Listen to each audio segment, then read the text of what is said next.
American Horror Story does an amazing job of using the same cast season after season and using them in different ways to explore their performance ability.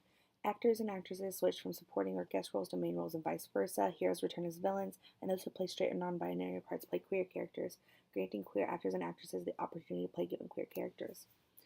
This is only a small example of how American Horror Story includes gay culture in its episodes and allows queer culture to be a part of the show's normal. Sarah Paulson and Zachary Quinto, both of which are openly queer, play roles in all spectrums of sexuality throughout the show. This variance of characters and sort of role playing is parallel to sexuality and its fluidity. American Horror Story is unique and challenging in the way it confronts issues of queer visibility and gives queer performers a way to contribute to their cultural conversations in the queer community. The influence of gay culture begins within the first season of American Horror Story with a gay couple named Patrick and Chad, who are murdered within the infamous murder house. In the fifth episode of this season, titled Halloween Part 1, the deceased couple disguises themselves as interior decorators who are hired on to help the Harmons with selling their home. Patrick intentionally cuts his hand while carving a pumpkin and requests that Ben join him upstairs to dress his wound. Patrick makes an outright sexual advance towards Ben Harmon, and Ben is appalled and recoils himself, saying he isn't gay. This is one example of the homoerotic energy that's being portrayed on the show and being experienced by the Harmons. The first season imagines a situation unlike any other, in which any heteronormalcy is destroyed in a way, and the death of the Harmons forces them to live forever among queers in a sexually charged afterlife in the home.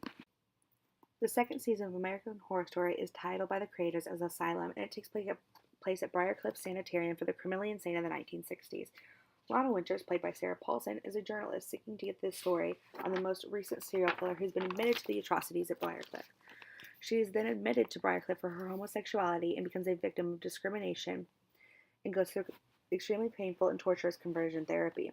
Dr. Thredson, the psychiatrist at Briarcliff, who is played by Zachary Quinto, was determined to cure her sexual illness and set her free. So he helps her through the conversion therapy as much as he can. When all is fails, he kidnaps and rapes her. She escapes, but due to an unfortunate accident upon her escape, she ends up in Briarcliff again. She finds out she has become pregnant with Thredson's child. She is told to either keep the baby and thus be cured of her illness, or abort the baby and remain branded as a lesbian and not be released. This serves as a metaphor of ultimatums that many queer individuals are confronted with and the decisions they must make. Similarly to this situation, Lana is in queer individuals who do not conform to the sex role expectations and exhibit the permissible interest in the opposite sex are chastised. That brings us to the third season of American Horror Story, titled Coven. Coven is known for its campiness. Camp offers a separate set of standards or rules without defining what's good or bad, only varying personal indulgences coming from the material at hand. Still, some could see camp as an inversion of what is good or bad. One example of this camp would be the execution of Myrtle Snow. Are hereby sentenced to death by fire. Delia, my sweet daughter, I've never been more proud. Any last words? Only one.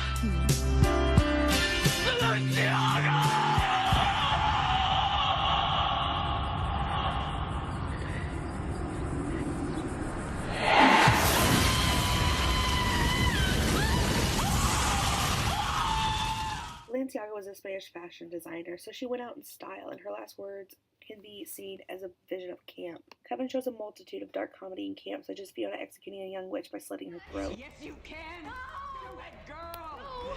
Do it and feel my power flow into you. I know because I'm standing where you're standing! Stop yelling at me! Do it! Do it! Do it! Do it!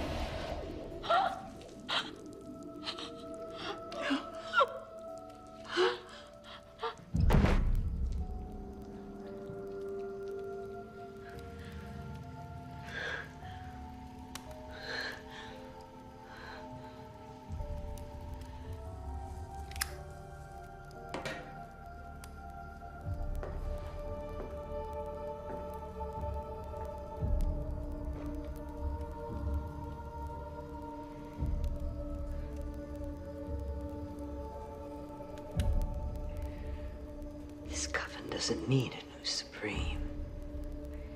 It needs a new rug. Freak Show confronts society's work of alienating diverse populations as well as the exploitation of the exotic and queer. American Horror Story Freak Show focuses on one of the only remaining freak shows in the 1950s and its downfall.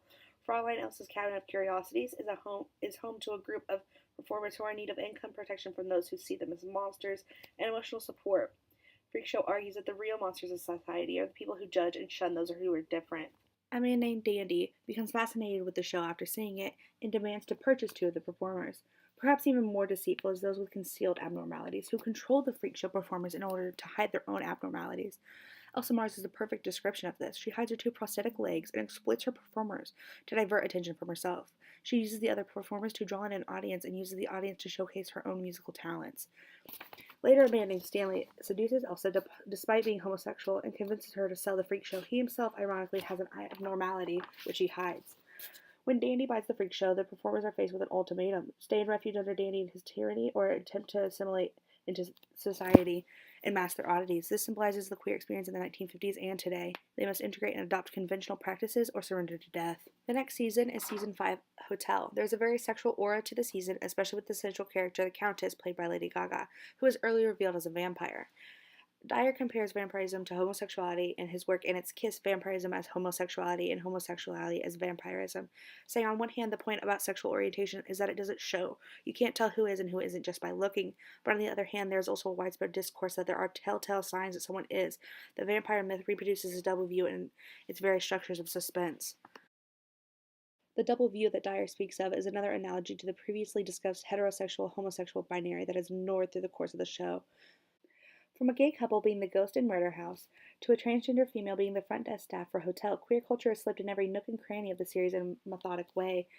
There's also many analogies, such as the Witches of Coven, the Freaks of Freak Show, and the Vampires of Hotel, that compare the outcast feeling of these monsters to those in the queer community who often find themselves ostracized from society but cannot fit themselves into the societal normalized molds that have been created from the heterosexual lifestyle. Ryan Murphy has multiple shows in which he creates and develops the queer influence. American Horror Story is just one of those where he combines horror and uses his large audience to spread awareness of queer culture.